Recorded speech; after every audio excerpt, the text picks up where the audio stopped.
wait to see my sons and my daughter. Wanna carry them on my lap like a father. Goodbye to life of terror and the life of a gangster. The lion feed and sleep, nothing say he don't get liver. You should understand me, I'm not weaker, I'm just wiser. I cannot lose sleep cause I'm my own master. My mind is so at peace, so I don't need to bother. I'm who I wanna be, I don't need you to breathe. I love the life I'm living, now I beg no pressure me. I know the trick for vanity, so...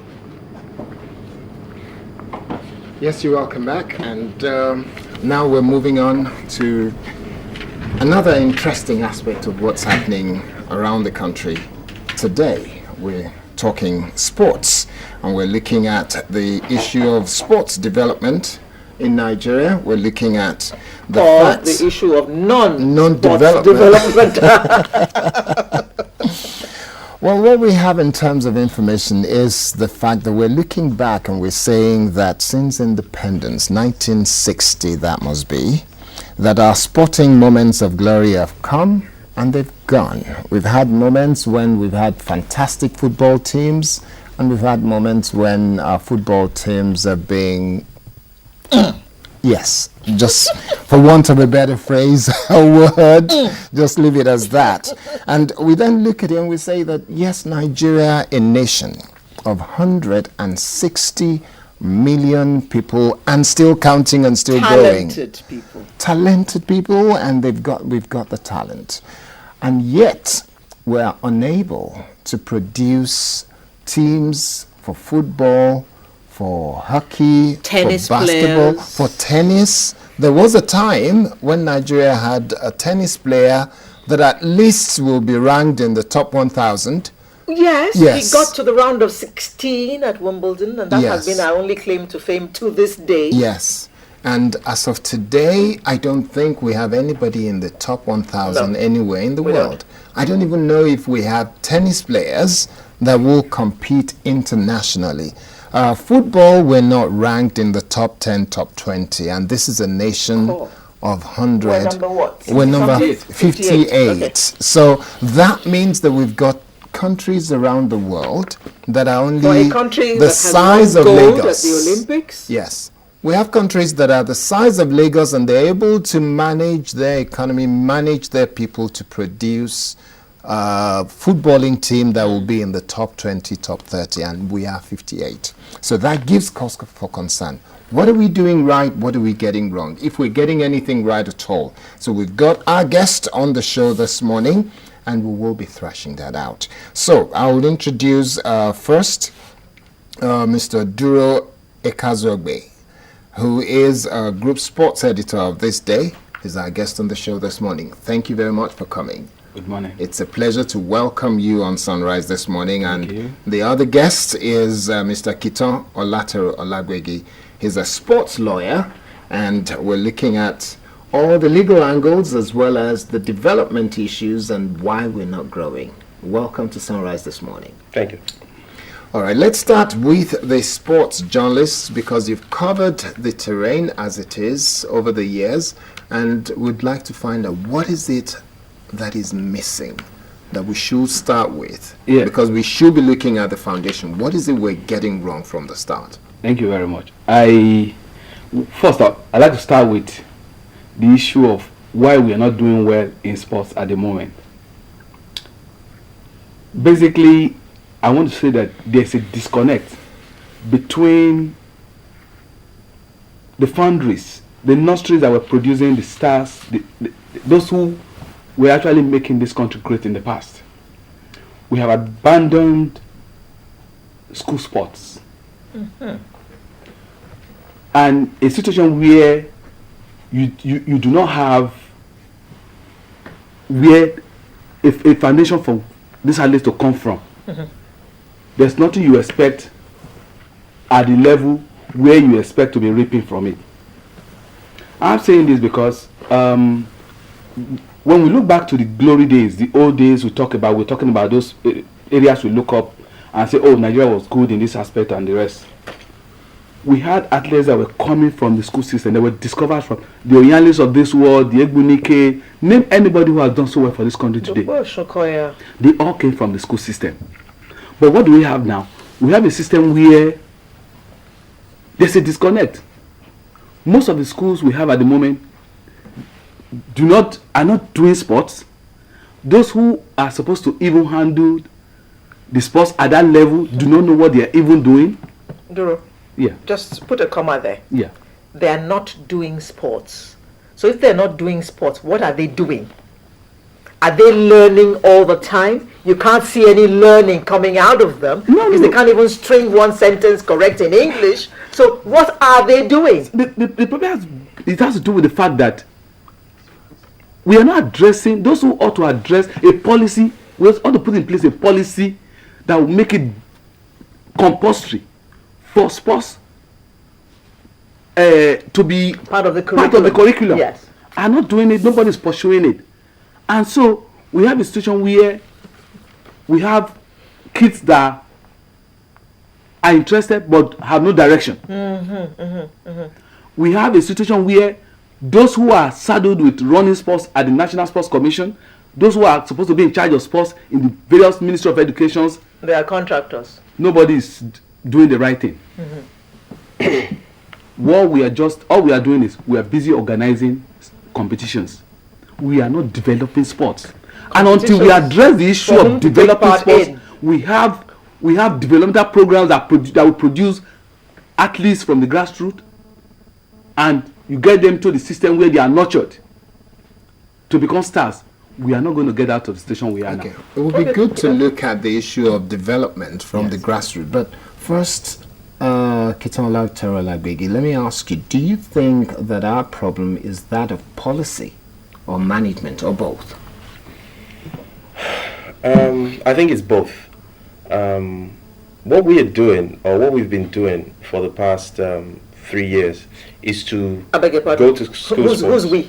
We run a firm called Click Sports Management, and we actually have a soccer academy that has been going to schools, going to the streets. Initially, just going to the streets, finding people to play at that under 17 level, that initial level, and we got quite a number of those. And people like Kabiru Akishola, Dejo Olatero Lagbegi, and Edafe Egbedi, they came from the etc.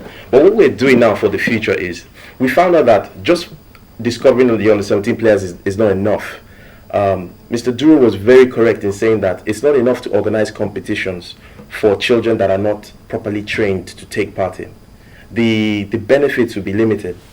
What is lacking is the actual training on a day-to-day, week-to-week basis of, in a professional manner. Because the rest of the world is leaving Nigeria behind. It's no more just going to a school's competition, taking a player, taking to the national team. It's really changed. You need to be doing something on a weekly basis in a professional manner, and hence we are now in private schools and hopefully in public schools in the future as we expand the program to train children on a weekly basis to get the right professional training. Okay. So that maybe it has to be, you have to look at it mid to long term. Okay. We cannot... You're talking about football. Yes. But growing up in the secondary school here in Lagos, sports was a very important part of our life. Part of the curriculum. Really? You had PE about 3-4 times a week. And then there was inter-house sports season when we all used to struggle to make sure that we excelled in one game or one sport or the other. And there were scholarships, sports scholarships. There were indeed. I'm still coming to that. I'm going to talk about the scholarship. Indeed. So is it that those who are supposed to make sure that these things happen have forgotten, or they don't know, or what is the problem? You see, it's not being done. Why is it not being done? Is it part of the problem started from when most of the public schools phased out boarding house system. They phased out boarding house. Most of the kids were no longer being organized, as it were. And there was a shift because of there was a shift towards the private school system, and most of the private schools that we have around do not have facilities for sports. A few of the elite schools that have facilities for sports, most of the parents do not encourage their kids to do sports. It now becomes a problem. But if they were in the boarding house, they would be, because it was part of the curriculum. It was part of the curriculum then. As most of the public schools, they were boarding house. There was, in fact, we went through a structure that was such that your education and sports go Were side by intertwined, side. Were yes. intertwined. Yes. It's no longer like that.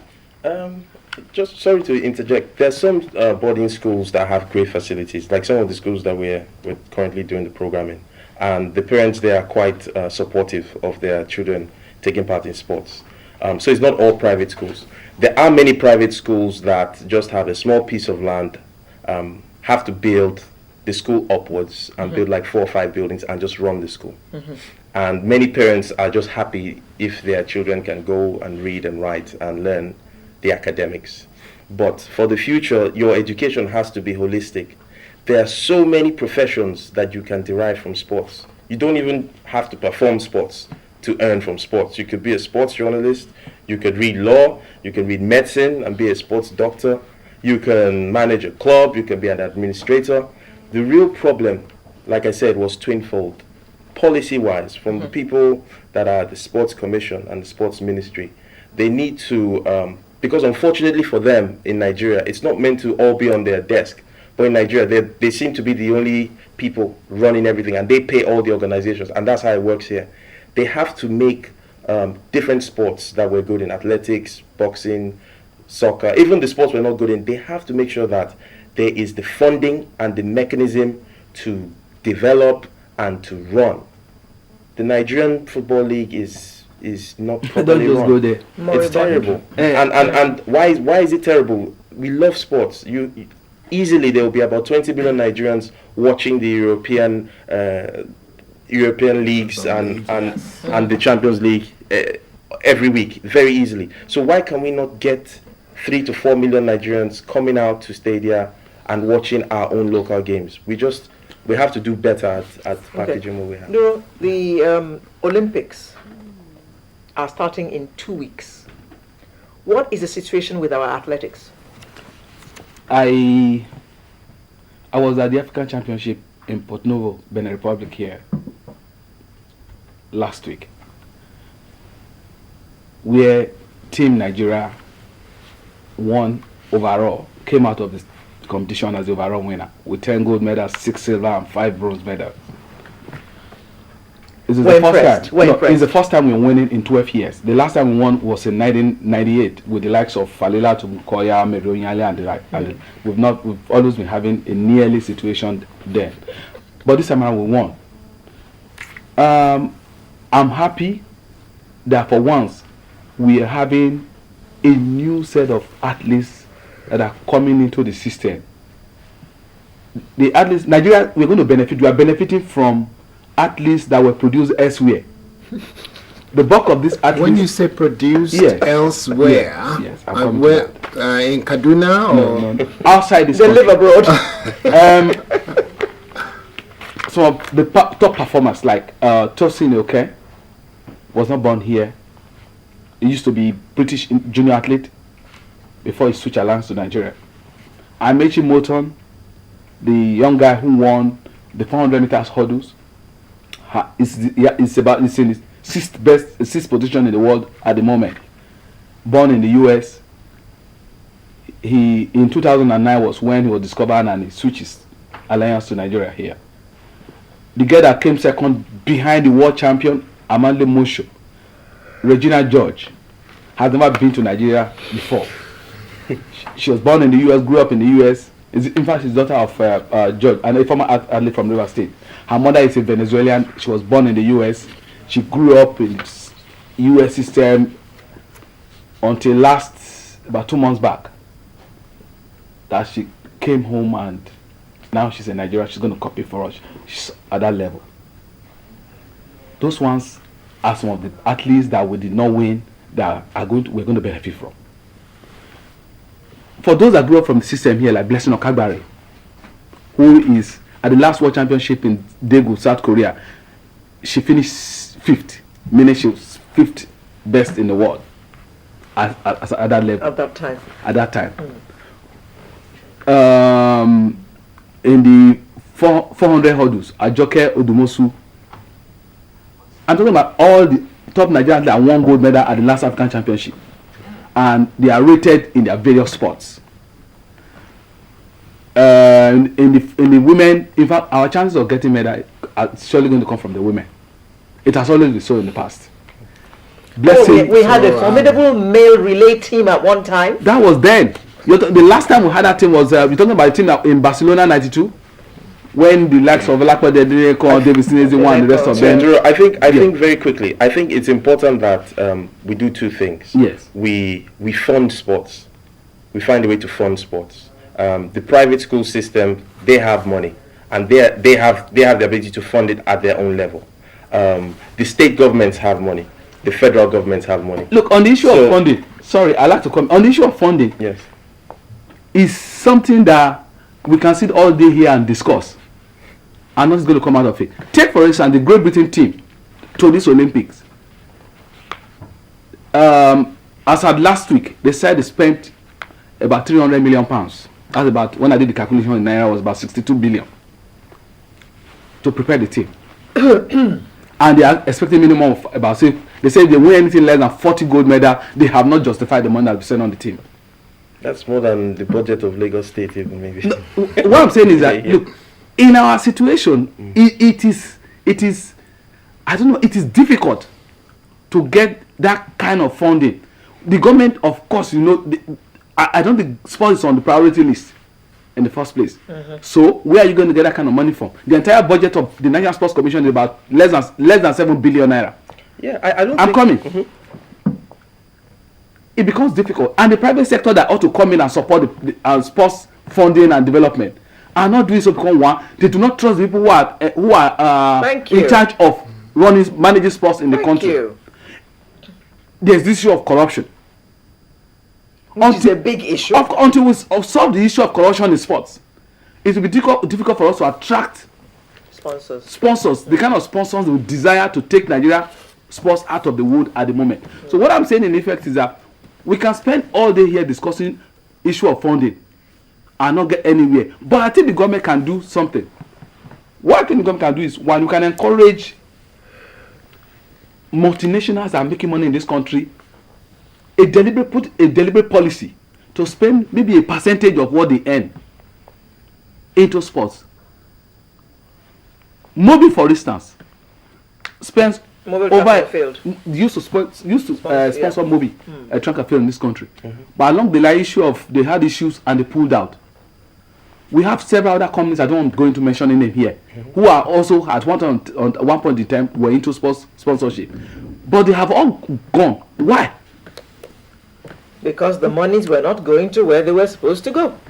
That's part of the problem. Part of the money was not well spent. That was one. And two, they were not getting in return what I think they ought to. Like this issue of, I think the issue of being tax holidays and the rest of them are just lip service.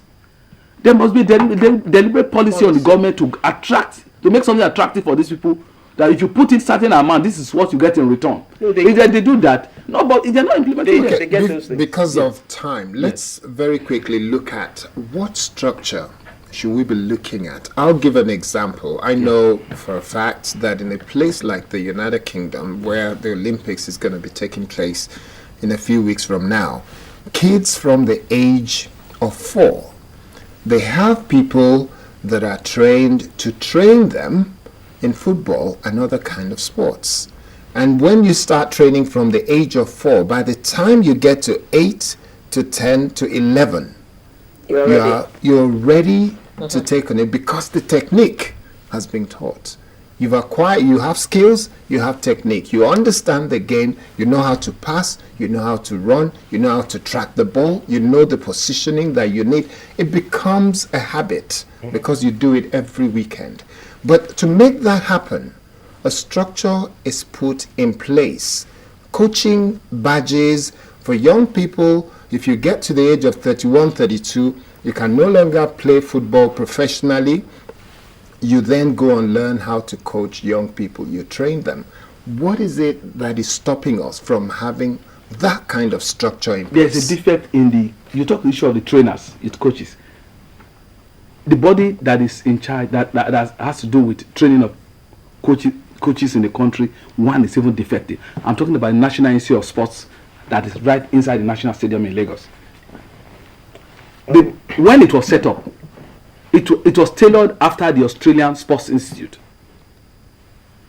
But along the line, poor funding, poor management reduced that place to inability to perform the function for which it was established. Now I do not see most of the coaches that are coming out of the place as properly groomed to lead us. Let me interject there. We run an academy, and some of our coaches got their badges abroad to train young people, and some of them we trained here ourselves. Now, and some of the people that are trainers came from the National Institute of Sports. So it might not be perfect, but they have a good education there, and they learn about how to train. The problem is they're not targeted like you just mentioned in England. If you're training a 13-year-old, it's different when you're training a 23-year-old. So we don't quite have that structure in place. I think we have a big opportunity. Anywhere there's a problem, there's an opportunity.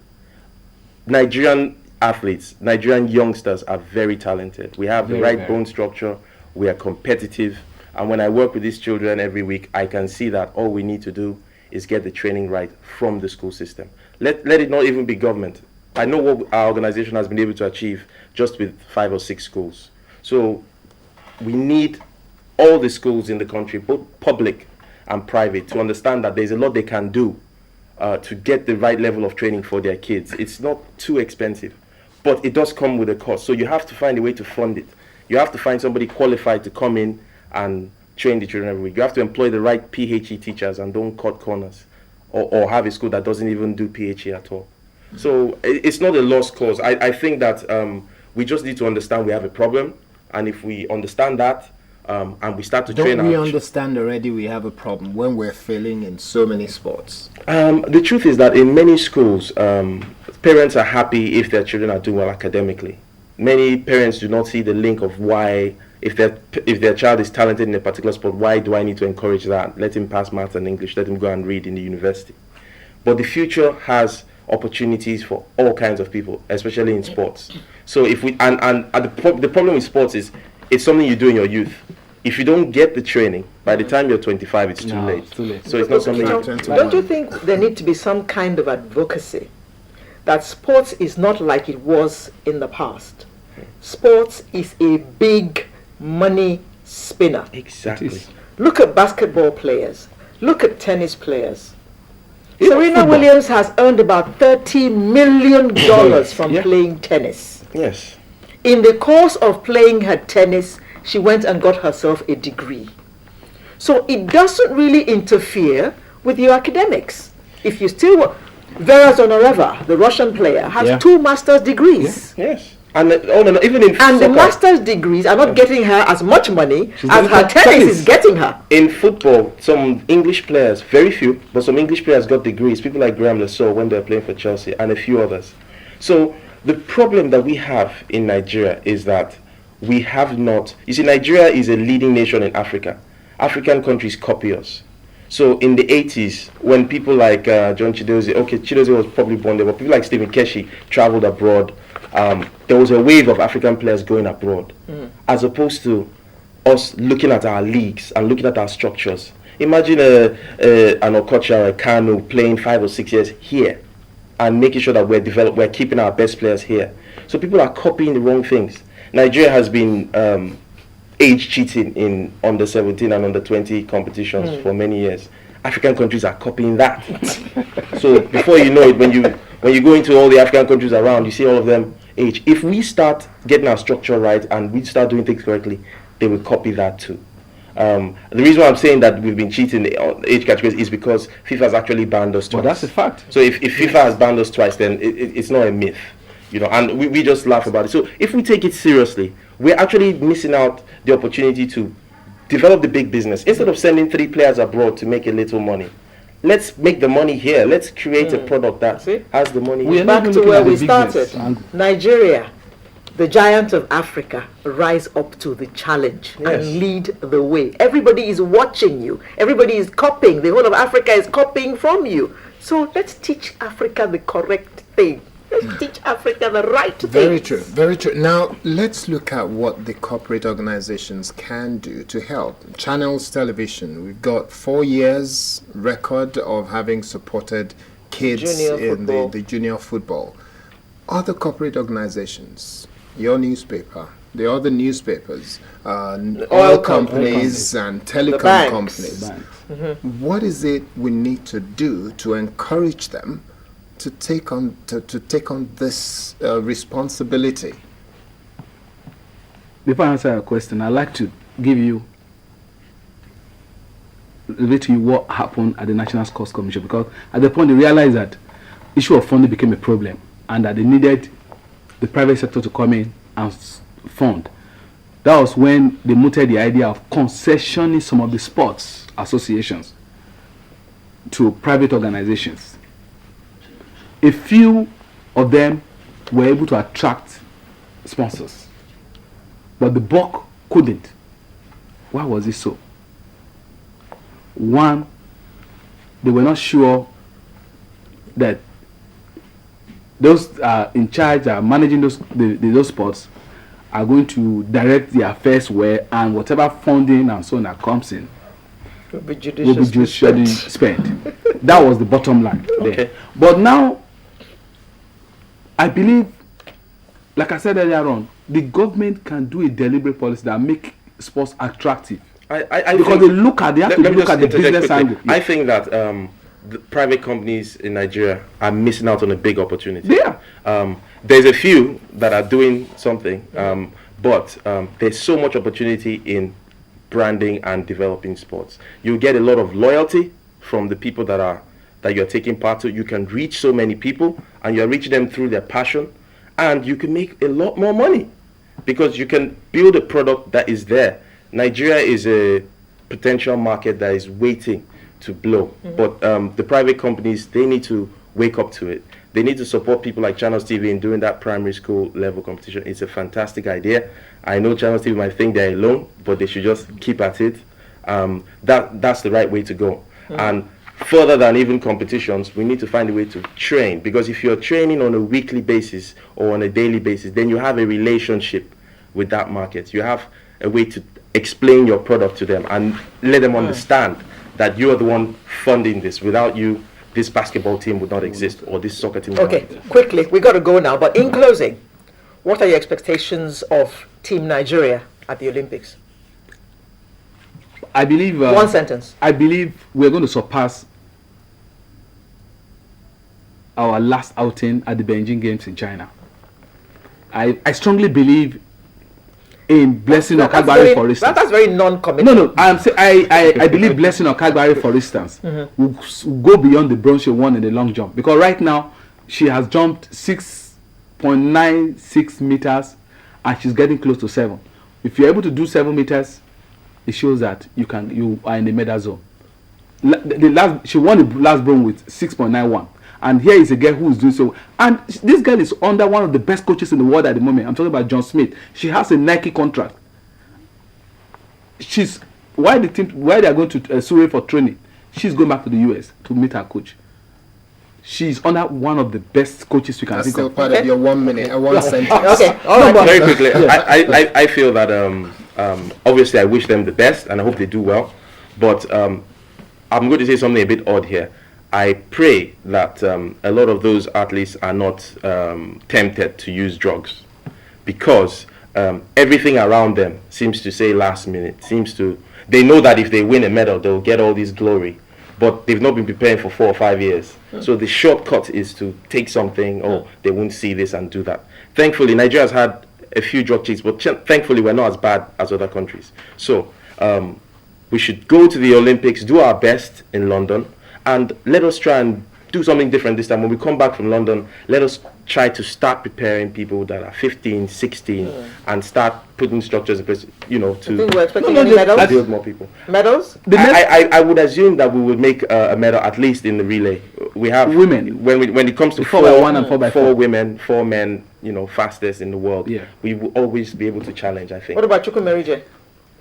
Chukwumerije has got a bronze medal. I don't want to put pressure on him. But yes, I hope that he gets a medal. He's a standout athlete, and Athlete. I hope he can get a medal this time. Okay, thank you very much. We'll have to wrap it up now. We want to say thank you very much, Duro Ikhazuage, Group Sports Editor of Thisday newspaper. Thank you very much for coming on the show. A pleasure. And of course, thank you very much, Giton Olatero Lagbegi, sports lawyer and somebody who supports sports very, very much. Thank you very much.